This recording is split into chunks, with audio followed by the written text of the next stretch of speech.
നമസ്കാരം, ഭാരത് ലൈവിലേക്ക് സ്വാഗതം.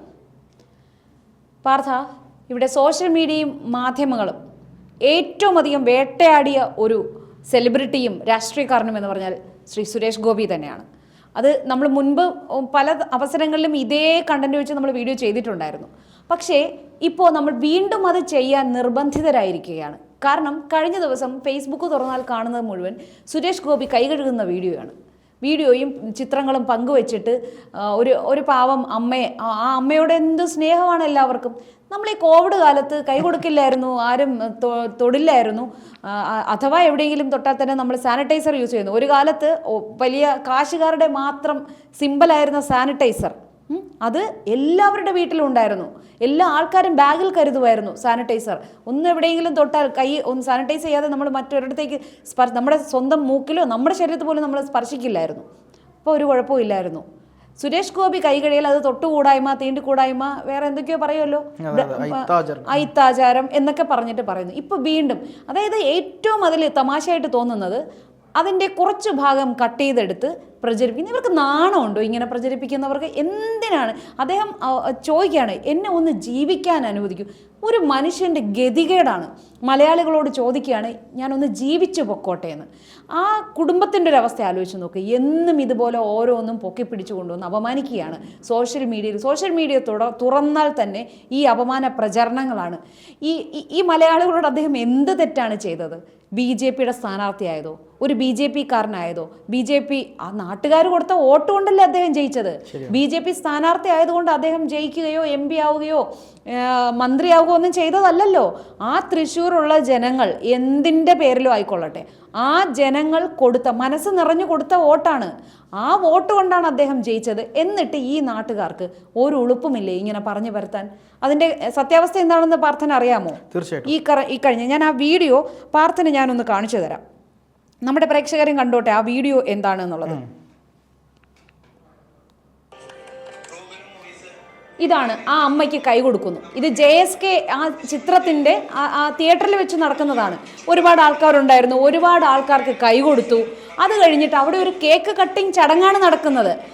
അദ്ദേഹം ആ കേക്ക് കട്ട് ചെയ്ത് അദ്ദേഹത്തിൻ്റെ കൈ കൊണ്ടാണ് ആ കൂടെ ഉള്ളവർക്ക് വായിൽ വെച്ചു കൊടുക്കുകയാണ്. അപ്പം അദ്ദേഹം പറയുകയും ചെയ്യുന്നുണ്ട്, ഞാൻ കൈ കഴുകിയിട്ടാണ്. ഒരു ഭക്ഷണം കഴിക്കുന്നതിന് മുന്നേ കൈ കഴുകുക എന്നുള്ളത് ഒരു സാമാന്യ ബോധമുള്ള ഒരു മനുഷ്യൻ്റെയാണ്. ഒരു സാമാന്യ ബോധം. നമ്മൾ എവിടെ ഇരിക്കുമ്പോൾ കുളിച്ചിട്ട് വന്നാണ് നമ്മൾ ഭക്ഷണം കഴിക്കുന്നതിലും നമുക്ക് അതിന് OCD ഒന്നും വേണ്ട. നമ്മളൊരു ഭക്ഷണ പദാർത്ഥം ജസ്റ്റ് എന്തെങ്കിലും ഒരു സാധനം കഴിക്കുന്നതായിക്കോട്ടെ, നമ്മൾ കൈ കഴുകുക എന്നുള്ളത് മനുഷ്യൻ്റെ ഒരു ഇത് തന്നെയാണോ? അതിനെയാണ് ചോദ്യം ചെയ്യുന്നത്. കട്ട് ചെയ്തെടുത്തിട്ടാ ആ അമ്മയ്ക്ക് കൈ കൊടുത്തു, തിരിഞ്ഞ് വാട്ടർ ബോട്ടിൽ വാങ്ങി കൈ കഴുകുന്നു. അത്രയും ഭാഗം കട്ട് ചെയ്തെടുത്തിട്ട് പറയുന്നു, ഇയാളൊരു മനുഷ്യനാണോ? ഇയാൾ ആ പാവം അമ്മയ്ക്ക് എന്ത് തോന്നുമെന്ന്.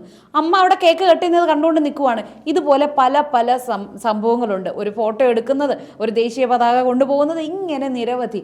എന്താ വാർത്ത ഈ മലയാളികൾ ഇങ്ങനെ ആയിപ്പോയത്? അല്ല ചേച്ചി, ഇത് മലയാളികളുടെ പ്രശ്നമല്ല. ഇത് കൃത്യമായി സുരേഷ് ഗോപി വിരുദ്ധ സുഡാപ്പി കമ്മി കൊങ്ങി രാഷ്ട്രീയക്കാർ കൃത്യമായി പ്ലാൻ ചെയ്ത്, അവരുടെ രാഷ്ട്രീയക്കാരെന്ന് ഞാൻ പറയില്ല, രാഷ്ട്രീയക്കാരൊന്നും വലുതായിട്ട് ഏറ്റുപിടിച്ചിട്ടില്ല, പക്ഷേ അവരുടെ ഈ വിവരമില്ലാത്ത സൈബർ അന്തം അടിമകൾ, അങ്ങനെ തന്നെ പറയാം, അവരാണ് ഈ വ്യാജ വാർത്ത ഇങ്ങനെ പ്രചരിപ്പിക്കുന്നത്. വളരെ കൃത്യമായ രീതിയിൽ പ്ലാൻ ചെയ്ത് മനുഷ്യൻ്റെ ഉള്ളിലേക്ക് ഇത് ഇഞ്ചക്റ്റ് ചെയ്യുകയാണ്. സുരേഷ് ഗോപി എന്തോ വലിയ ബ്രാഹ്മണിക്കൽ കിടുമണി, അങ്ങനെ പറയല്ലോ, ബ്രാഹ്മണിക്കൽ ഹെജിമണിയുടെ ആളാണ്, അദ്ദേഹം സവർണനാണ്, അദ്ദേഹത്തിന് സവർണ മനോഭാവമാണ് എന്നൊക്കെ വരുത്തി തീർക്കാൻ വേണ്ടി വലിയ തോതിൽ പ്രയത്നം നടത്തുന്ന ആളുകളാണ് ഇവിടുത്തെ സുരേഷ് ഗോപി വിരുദ്ധ മാപ്രാസ് എന്ന് പറയുന്നു. അതുപോലെ തന്നെ സോഷ്യൽ മീഡിയ ഈ സൈബർ അടിമകൾ എന്ന് പറയുന്നവരും. സുരേഷ് ഗോപിക്കെതിരെ മുമ്പ് കുറേ അധികം ആളുകൾ വിഷുക്കൈനീട്ട സമയത്താണെന്ന് തോന്നുന്നു, അദ്ദേഹത്തിൻ്റെ കാല് തൊട്ട് തൊഴുതുകൊണ്ട് അദ്ദേഹത്തിൻ്റെ അടുത്ത് കൈനീട്ടം വാങ്ങി. ഒരാൾ അറിഞ്ഞുകൊണ്ട് സുരേഷ് ഗോപിയുടെ കാല് തൊട്ട് തൊഴുന്നതിന് ഇവിടത്തെ ആൾക്കാണ് എന്താണ് പ്രശ്നം എന്നാണ് ചോദ്യം. അതായത് പിണറായി വിജയന്റെ കാല് തൊട്ട് ആരും തൊഴുതിട്ടില്ല. അതാണ് അവിടെ കാല് തൊട്ട് തൊഴുകയും ചെയ്യുന്നുണ്ട്, പാദസേവ നടത്തിയും ആൾക്കാർ കാര്യങ്ങൾ നേടുന്നുണ്ട്. തീർച്ചയായിട്ടും അതിലേക്കാണ് ഞാൻ വന്നത്. കാര്യം, ഒരു 18 വയസ്സിന് മുകളിലുള്ള ഒരാൾക്ക് മറ്റുള്ളവർക്ക് ദോഷകരമല്ലാത്ത എന്ത് കാര്യവും ചെയ്യാൻ ഇന്ത്യൻ ഭരണഘടന ഇവിടെ അനുമതി നൽകുന്നുണ്ട്. സുരേഷ് ഗോപിയുടെ കാല് തൊട്ട് ഒരാൾ വരികയാണ്, ഇതാ സുരേഷ് ഗോപിയുടെ കാല് പിടിക്കൂ, കാൽ എന്ന് പറയല്ല, ബഹുമാനം കൊണ്ട് ഒരാളുടെ കാല് പിടിക്കുകയാണ്. നമ്മുടെ ഭാരതത്തിന്റെ പാരമ്പര്യം അനുസരിച്ച് പിടിക്കുക പാർത്ഥ പറയേണ്ടത്, കാൽ തൊട്ട് വണങ്ങുക എന്നാ പറയുന്നത്. തീർച്ചയായിട്ടും കാൽ തൊട്ട് വണങ്ങുക. അത് ആളുടെ അടിമയോ കീഴടങ്ങലോ അല്ല, അത് അതെ അതെ അതെ ബഹുമാനിക്കുന്നതിന്റെ ഒരു ഭാഗമാണത്. തീർച്ചയായിട്ടും നമ്മുടെ ഭാരതീയ സംസ്കാരം അനുസരിച്ച് കാൽ തൊട്ട് വണങ്ങുക എന്ന് പറയുന്നത് നമ്മുടെ അച്ഛനെയോ അമ്മയെയോ ഗുരുവിനെയോ തുല്യമായി അവരെ കാണുന്നു എന്ന് പറയുന്നതിൻ്റെ വലിയ സിമ്പലാണത്.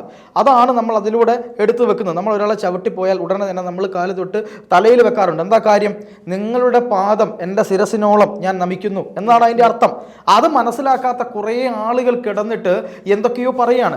എന്നിട്ട് ഞാനിപ്പോൾ ചേച്ചി പറഞ്ഞതുപോലെ പിണറായി വിജയൻ്റെ അടുത്ത് പോയിട്ട് ഒരു വലിയ ചടങ്ങിൽ മോഹൻലാലും പിണറായി വിജയനും നിൽക്കുമ്പോൾ അവർ വന്നിട്ട് ഈ പറയുന്നത് പോലെ പുരസ്കാരം ഏറ്റുവാങ്ങിയിട്ട് പിന്നെ പിണറായി വിജയൻ്റെ കാല് തൊട്ട് നെറ്റിയിലും തലയിലും എല്ലാം വെച്ച് പോകുന്നു. പല സ്ഥലത്തു നിന്ന് പിണറായി വിജയൻ്റെ കാല് പിടിക്കാൻ പോകുന്നു. CPM നേതാക്കളുടെ കാല് ഒരുപാട് ആളുകൾ പിടിക്കുന്ന വീഡിയോ ഒക്കെ പുറത്ത് വന്നിട്ടുണ്ട്. അതിലൊന്നും ഇവർക്ക് യാതൊരുവിധ പ്രശ്നവുമില്ല.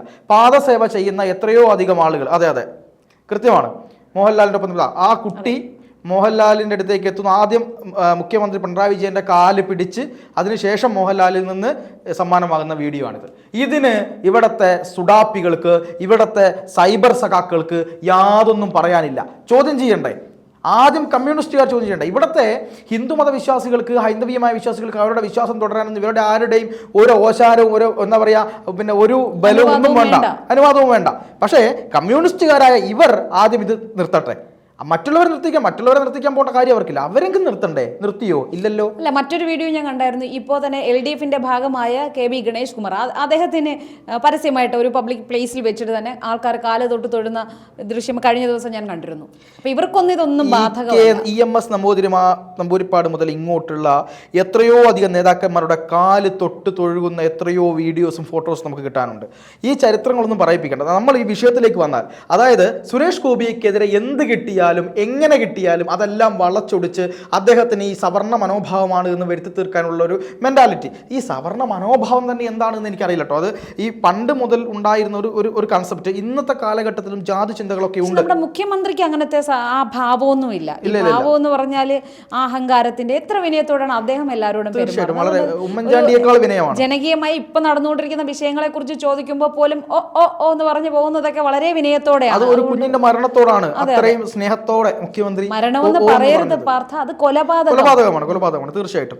എന്നിട്ട് നാടിന്റെ മുഖ്യമന്ത്രിയോട് ചോദ്യം ചോദിക്കുമ്പോൾ നാടിന്റെ മുഖ്യമന്ത്രി പറയുന്ന ആ ഭാഷയാണ് ഓ ഓ ഓ എന്ന്. എത്ര ശുദ്ധ, എന്ത് സുന്ദരമാണ്! അത്രയും ശുദ്ധതയേറിയ മനസ്സാണെന്ന്. ഒരു കാര്യം പറയാം, ഇപ്പൊ ഏറ്റവും ഒടുവിലായിട്ട് സുരേഷ് ഗോപി തന്നെ ഈ വിഷയത്തിൽ പ്രതികരിച്ചിട്ടുണ്ട്. ആ ഒരു വീഡിയോ ഞാൻ കണ്ടായിരുന്നു. അതില് ശരിക്കും അത് കണ്ടപ്പോൾ എനിക്ക് ഒരുപാട് ഇഷ്ടമായി. ഇതുവരെ ഈ അദ്ദേഹത്തെ ശല്യം ചെയ്ത് ഓരോന്ന് പറയിപ്പിക്കുമ്പോൾ അദ്ദേഹം രോഷാകുലനായി പലപ്പോഴും പ്രതികരിക്കാറുണ്ടായിരുന്നു. പക്ഷെ ഇപ്പോൾ അദ്ദേഹത്തിനും ഒരു ഇരുത്തം വന്നു, പദം വന്നു. കാരണം ആക്രമണം നല്ലതായിരുന്നു. ഈ ഇത്രയും നീണ്ട കാലത്തെ ആക്രമണത്തിൽ അദ്ദേഹം കുറച്ച് പക്വത കുറച്ചുകൂടെ കൈവന്നു എന്നാണ് എനിക്ക് തോന്നുന്നത്. ഉർവശി ശാപം ഉപകാരം പോലെ അദ്ദേഹം വളരെ സോഫ്റ്റ് ആയിട്ട് തന്നെയാണ് അതിന് എന്നെ ഒന്ന് ജീവിക്കാൻ അനുവദിക്കൂ എന്നാ അദ്ദേഹം ചോദിക്കുന്ന. ഗതികെട്ടു ഈ മനുഷ്യരെ കൊണ്ട്. അല്ല, നോക്കൂ, എന്താണെന്നറിയോ, സുരേഷ് ഗോപി മുമ്പ് അയ്യപ്പൻ്റെ എനിക്ക് അടുത്ത ജന്മത്തിൽ ബ്രാഹ്മണനായി ജനിക്കണം, അയ്യപ്പനെ പൂജിക്കണം എന്ന് പറഞ്ഞിരുന്നു. അതിനെപ്പോലും അയാൾ സവർണ്ണ മനോഭാവമാണ് പറഞ്ഞത് എന്ന് പറഞ്ഞ് വലിയ അയ്യപ്പനെ പൂജിക്കണം എന്ന് പറഞ്ഞത് അവിടെ ആരും കേട്ടില്ല. അതെ, എനിക്ക് ബ്രാഹ്മണനാകണം, അതാണ് അടുത്ത ജന്മത്തിൽ, അതാണ് എടുത്ത് പ്രയോഗിച്ചത്. സത്യത്തിൽ ശബരിമല ക്ഷേത്രത്തിൽ പൂജ ചെയ്യണമെങ്കിൽ ആർക്കെങ്കിലും പറ്റുമോ? ബ്രാഹ്മണനായിരിക്കുന്ന ആളെ മാത്രമാണ് അവിടെ മേൽശാന്തിയായിട്ട് ഈ ഇടതുപക്ഷ സർക്കാർ നിയമിക്കുന്നതെന്നേ. ഈ പറയുന്ന CPM-ഉം ഇവിടെ ഭരിച്ച കോൺഗ്രസും ഇതേവരെ ഒരു മേൽശാന്തിയെ അല്ലെങ്കിൽ ശാന്തിയുടെ സഹായികളായിട്ട് വരുന്ന ആളുകളെ എല്ലാം ബ്രാഹ്മണന്മാരെയാണെന്ന് നിയമിക്കുന്നത്. ആ സമയത്ത് സുരേഷ് ഗോപി പറഞ്ഞത് എനിക്ക് അയ്യപ്പനെ പൂജിക്കാൻ ആഗ്രഹമുണ്ട്, അതിനൊരു ബ്രാഹ്മണനായി ജനിക്കാൻ കൊള്ളാമെന്നുണ്ട് എന്നാണ് പറഞ്ഞത്. അവിടുത്തെ നമ്മൾ ആ ഒരു വിഷയത്തിൻ്റെ മെറിറ്റ് നോക്കണം. എനിക്ക് അടുത്ത ജന്മത്തിൽ ബ്രാഹ്മണനായി ജനിച്ച് ജീവിക്കണമെന്നല്ല അദ്ദേഹം പറഞ്ഞത്. എനിക്ക് പൂജ ചെയ്യാൻ വേണ്ടി അയ്യപ്പനെ പൂജ ചെയ്യണമെന്ന് ആഗ്രഹമുണ്ട്. അയ്യപ്പനെ പൂജ ചെയ്യണമെങ്കിൽ ബ്രാഹ്മണനായി ജനിക്കണം, അല്ലെങ്കിൽ അത് എടുത്തു മാറ്റട്ടെ. എത്രയോ ആളുകളെ പൂജ പഠിപ്പിക്കുന്ന ആലുവയിലെ RSSന്റെ നേതൃത്വത്തിലുള്ള തന്ത്രവിദ്യാപീഠമുണ്ട്. അവിടെ നിന്ന് പഠിച്ചിറങ്ങുന്ന ജാതി വിമുക്തമായിട്ടുള്ള ആളുകൾ, ജാതിക്ക് അതീതമായിട്ടുള്ള ആളുകൾ, ബ്രഹ്മത്തെ അറിയുന്നവനാണ് ബ്രാഹ്മണൻ എന്ന് പറയുന്ന കാഴ്ചപ്പാടുള്ള വ്യക്തികളൊക്കെ അവിടെ പൂജ ചെയ്ത് ഇറങ്ങുന്നുണ്ട്. പിടിച്ച് എന്താക്കണം, പൂജാരിമാരാക്കണം എന്നേ. എന്തേ ഇടതുപക്ഷത്തിന് പറ്റാത്തത്? പിന്നെ ഒരു കാര്യം കൂടി പറയാം, അതായത് ഈ JSK വിവാദത്തിൽ കൃത്യമായിട്ട് അദ്ദേഹം ഒരുപാട് ആളുകൾക്ക് കൈ കൊടുത്തു, ഒരുപാട് ആൾക്കാരോടൊപ്പം ഫോട്ടോ എടുത്തു, ആ അമ്മയെ പോയി അമ്മയോട് വളരെ സ്നേഹത്തോടെ കൈ കൊടുത്തുകൊണ്ട് തിരിച്ചു വന്ന് കേക്ക് കട്ട് ചെയ്ത സമയത്ത് സുരേഷ് ഗോപി എന്ന് പറയുന്നത് പണ്ട് മുതലേ വ്യക്തിപരമായൊക്കെ ഹൈജീൻ സൂക്ഷിക്കുന്ന ആളാണ്. അദ്ദേഹം ഈ പറയുന്ന കൊറോണ സമയത്ത് നമ്മൾ ഈ ചേച്ചി പറഞ്ഞതുപോലെ ഒരുപാട് ആളുകളോട് തൊടരുത്, മിണ്ടരുത്, തട്ടരുത്, മുട്ടരുത് എന്നൊക്കെ പറഞ്ഞ് നടക്കും. ഇപ്പോഴും കൊറോണയും നിപ്പയും ഒക്കെ ഇങ്ങനെ നടക്കുന്നുണ്ട്. സുരേഷ് ഗോപിക്ക് വലിയൊരു ന്യൂമോണിയ ബാധ വന്നിട്ടുണ്ടായിരുന്നു, ഇൻഫെക്ഷൻ വന്നിട്ടുണ്ടായിരുന്നു, വളരെ ഗുരുതരാവസ്ഥയിലായിരുന്നു. കൊറോണ കഴിഞ്ഞ് കുറച്ച് ഇങ്ങോട്ടെത്തിയ സമയത്തും അദ്ദേഹം മാസ്ക് ഇട്ടാണ് നടക്കുക, കൃത്യമായി സാനിറ്റൈസ് ചെയ്യുമായിരുന്നു. അതിനെപ്പോലും പരിഹസിച്ചു നാട്, ഈ പറയുന്ന സൈബർ അടിമക്കൂട്ടങ്ങൾ. ഇപ്പോൾ അദ്ദേഹം ആ കേക്ക് കട്ട് ചെയ്തതിന് മുമ്പ് അദ്ദേഹം വാഷ് ചെയ്തു, അതിനുശേഷം കേക്ക് കട്ട് ചെയ്തിട്ട് ആ കേക്ക് എല്ലാ ആളുകൾക്കും എടുത്തു കൊടുത്തു. സ്വാഭാവികമായും ബേസിക് ഹൈജീൻ എന്ന് പറയുന്നത് മനുഷ്യനുണ്ടെങ്കിൽ അത് മറ്റുള്ളവരുടെ വായിലേക്ക് ഒരു കഷ്ണം എന്തെങ്കിലും ഭക്ഷണ പദാർത്ഥം വെച്ച് കൊടുക്കുമ്പോൾ അവിടെ കൈ കഴുകേണ്ടത് എന്താണ്, നിർബന്ധമാണ്.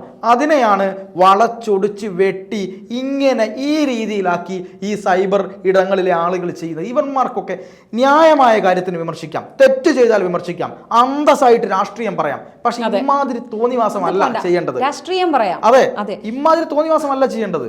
അതുകൊണ്ട് തന്നെ ഈ സൈബർ കൃമികീടങ്ങളോട് പറയുന്നത് ഇനിയെങ്കിലും അദ്ദേഹത്തെ ഒന്ന് വെറുതെ വിടുമെന്നാണ്. അല്ലെ, അദ്ദേഹത്തെ ജീവിക്കാൻ അനുവദിക്കും. അതെ, ജീവിക്കാൻ അനുവദിക്കും.